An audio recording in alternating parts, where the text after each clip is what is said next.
Hello, my friends. Today I'm going to be reviewing the new piece of software from Bondware based on the Poser kind of legacy. Unlike Poser, it's a completely online program that it runs in a web browser, and according to Bondware, it's designed to teach people the love of 3D. And spoiler, it's all it's going to do is make people hate 3D. It's the biggest load of shit I've ever seen any company release. It's free to use the basic program, but to be able to use many features, you have to pay a $5 a month fee. And yeah, it's just a waste of time. But anyway, look, so what we've got is this simplified interface here, and when you load something, you'll have another menu pop up here. So on the scene button, we can create a new scene, we can open an existing scene, which automatically saves in whatever location it saves in, and save button, properties to look at the properties of the scene, sharing where you can share your scene, and shared with me scenes that other people have shared. And I don't remember what the magic button does. But this is the important one, included content. So a program lives or dies on its included content, and this piece of crap only comes with 42 items, which includes plain backgrounds, some HDRIs, few props, I think 4 figures, this kind of model here, Barney, a cartoon figure, and then La Femme and La Homme, and then hair, very basic clothes, and was that a house plant I think I saw there, and some poses. So we'll start off by loading Barney. Barney's a cartoon figure. So here's Barney. So we find Barney, we click load. Now we want to put some clothes on him. So you might think that the way to do it was to go into here and then choose a type here. So this section is the equivalent of Poser's library, but you have to, instead of clicking on the library section you want, such as figures or poses or whatever, you have to choose from this drop down. So we click what we're going to do, models, I guess, which is going to fit onto it. And there's the parts that attach to Barney.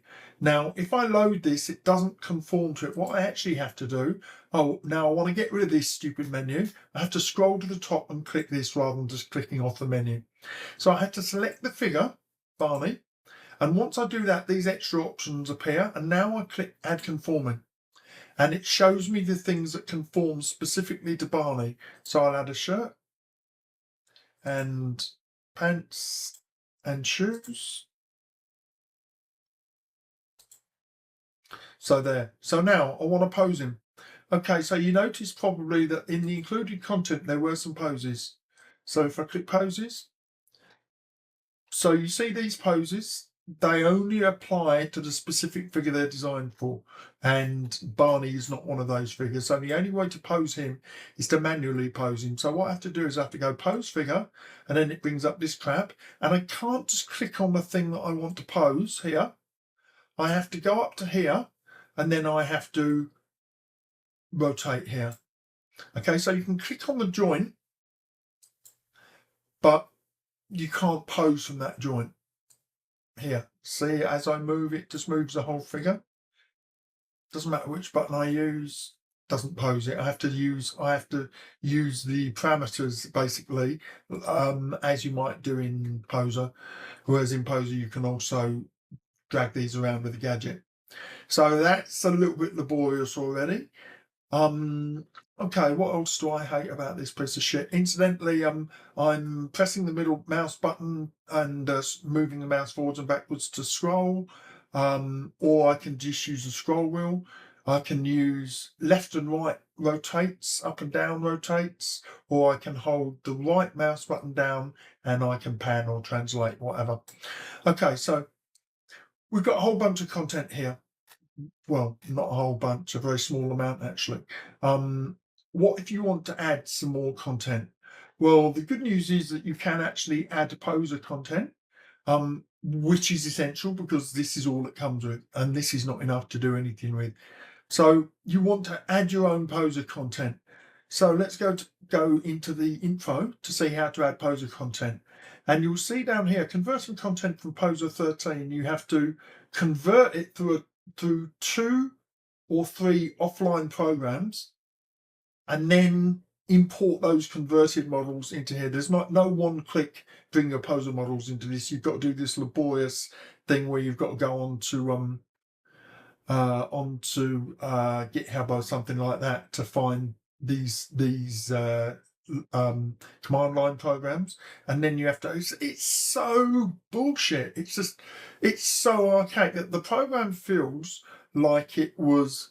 I mean, it feels like Poser 2 or something of that era. It's so out of date. I mean, it feels as if they wanted to take advantage of Web3, which is advanced things that you can do in a browser, and they wanted to somehow leverage Poser's reputation, but the program is just so badly designed. It's just so excruciatingly painful. If they thought it was going to be an advert for Poser that they could upsell, it's guaranteed to have the opposite effect because it's just so crappy.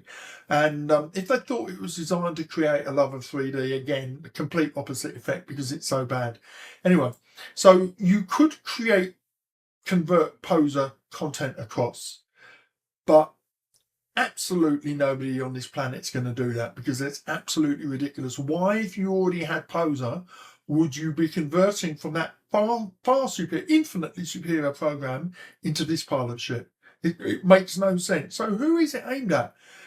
Maybe 7-year-olds who don't want to buy Poser and just want to get started with 3D, but then the interface is so awful and frustrating that it's going to turn them off. So anyway, so if I did import a figure from Poser, went through that laborious process, it would now show up in my content. But another way to add content is with this background generator. I think it's this one.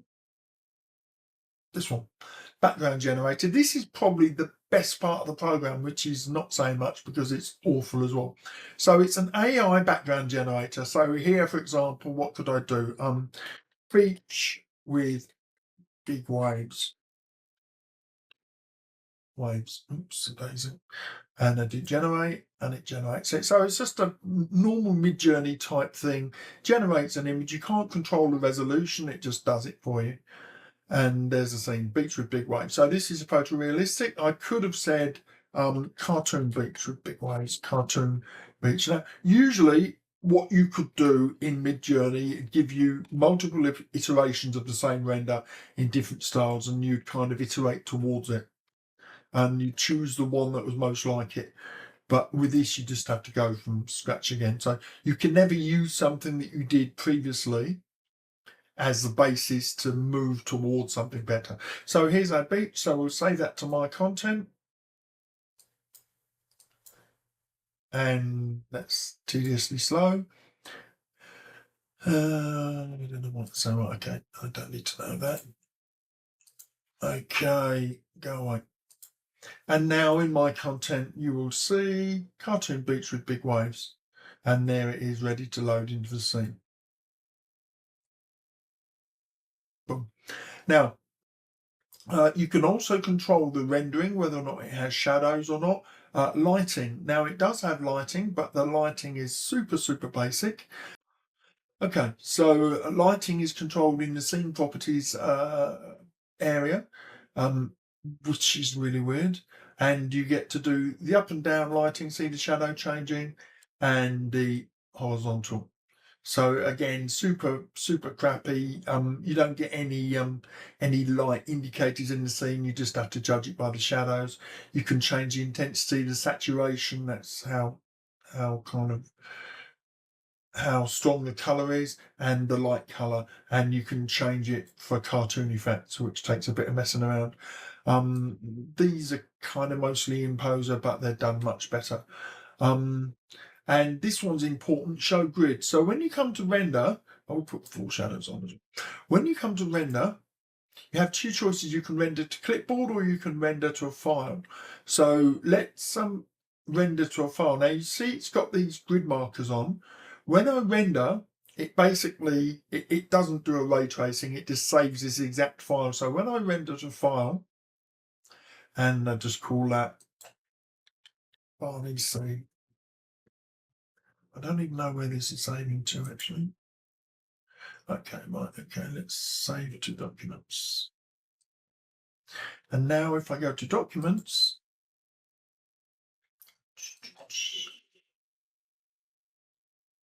so by default it saves in JPEG, but you can also save in PNG. And you'll see it saves exactly what you see in the screen, which is useless, because who wants to save with the bones and the grid and all of that stuff? Yeah, just completely rubbish. So really, I mean, I guess the render to sorry, incidentally, to get rid of that, so I need to come out of the pose mode and out of here entirely, and get rid of them, and then I need to turn the grid off here in scene properties, and I turn grid off, and now I'm going to get something that doesn't have all of those kind of I don't know what you call them really, just helpers in the scene. So let's go back to select figure. We'll select Barney. So as I said, we can do translate, rotate and scale. We can also look at the character to see what's there. You can't change, to the best of my knowledge, you can't there's no way to click to add different materials. So if we use if we do go back to here and we do Lahom. So this is all the stuff for Lahom, and you'll see there's just Lahom, there's a pair of briefs, there's pants, shoes, hair, t-shirt, and a pose. And if I try and add that pose to Barney, it won't work. They only work for the specific. They don't even try and do it. You know, if you have a Michael 4 or a Victoria 4 pose, you can kind of apply it imperfectly to Lahom or any other characters, but with this you can't. It just doesn't let you do it. So if we load, well, let's do instead of Lahom, let's do Lefem. So we'll load Lefem. And here's another thing where the program's broken. So we choose. We'll add some poses. So let's do all types poses. Okay, there you go. So let's do a pose for us. So we'll do this pose. Let's select the right figure. Add this pose. Double click. No. Pose. No. Okay. Why is that not working? Okay, she's selected pose figures. So I can't do it in content. So what's the fucking point of that? And then I go to pose figure and apply, search poses, and it's there. Really, really stupidly done.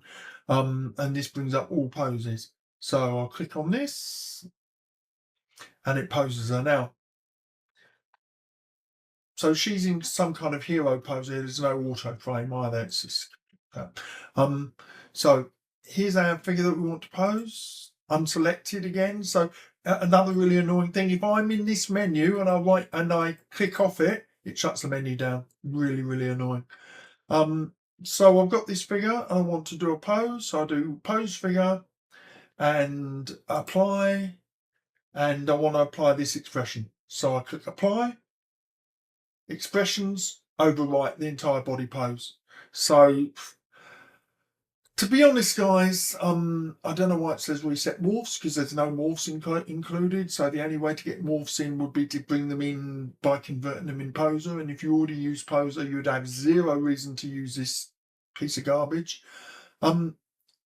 Honestly, I paid $5 to unlock the extra features such as my content, which is not available if you use the free version. Also, so I've posed her. I put this expression on, which is giving her back this V pose. So now you would think, okay, I don't want to do that. I want to go back because it's ruined a pose that I carefully created. Control Z, no, it doesn't take her back. Control Z, no, you have to do the undo button here. And they actually advertise that like it's some kind of clever feature. Undo, undo, undo, undo. Doesn't actually undo, so it's bullshit again. Now they've got this other really weird thing, so you can see who's online, who's currently using it. And why the hell I want people to be able to see me online, I don't know. And this is, 15 hours ago. So I've got 1, 2, 3, 4, 5, 6, 7 of us in the last 15 hours have used this piece of crap, and it's free, unless you want to sign up. But they've also got this really weird thing, which is a site mail. So I can send a mail to anybody who presumably is in that list of online people. Well, Bondware's got a site mail, so why the hell would I need that in an application? It thinks it's got pretensions to be more than it is, and in actual fact, it's worse than you could possibly have hoped. The info doesn't.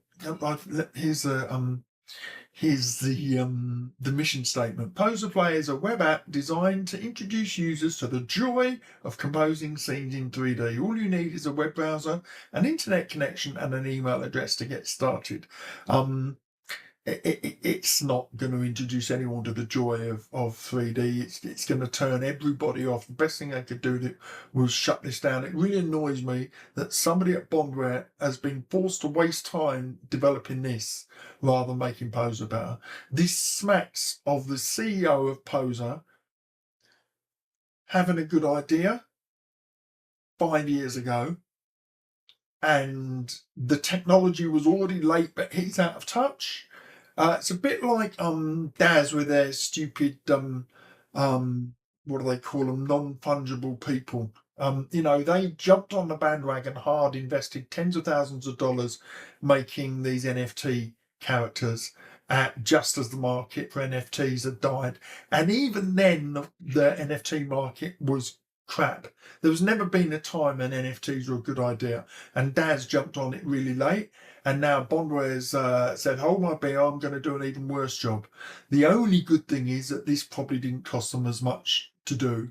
But, it really is an absolute awful piece of junk. So let's go back to this menu now. Okay, we'll go back to Laughable. And what else we've got, we can inspect. So here's her skin colours and the different parts of her body. You can change the colours of these, but you can't apply maps, to the best of my knowledge. Morph targets, no morph targets, even though she's their premium figure. Just colours, just great. I've inspected it. What have I learned from that? Attach, I guess, is to attach like props or whatever. To be honest, I was so disgusted I didn't even bother to see what that did. And then export, you can export the figures. That's it. I won't call this a review. That would be too pretentious. It's more of a do not buy kind of hate rant.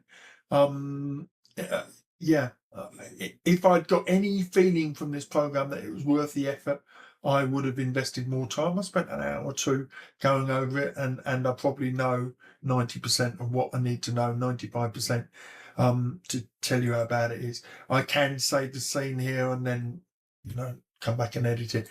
Anyway, guys, I won't say I hope you enjoyed it, because it wasn't much to enjoy, but at least now you know it's not worth spending $5 on. So in fact, it's not worth spending 5 seconds on for free, let alone $5. Bondware have lost their minds. That's all I can say. It's the most ill-considered idea ever. Don't let the CEO, who's clearly not a 3D lover, come up with ideas again. Leave it to the people that, the people who actually use Poser, not the guy who's trying to make money off it. There you go, guys. You take care, and I hope that at least let you know what to avoid.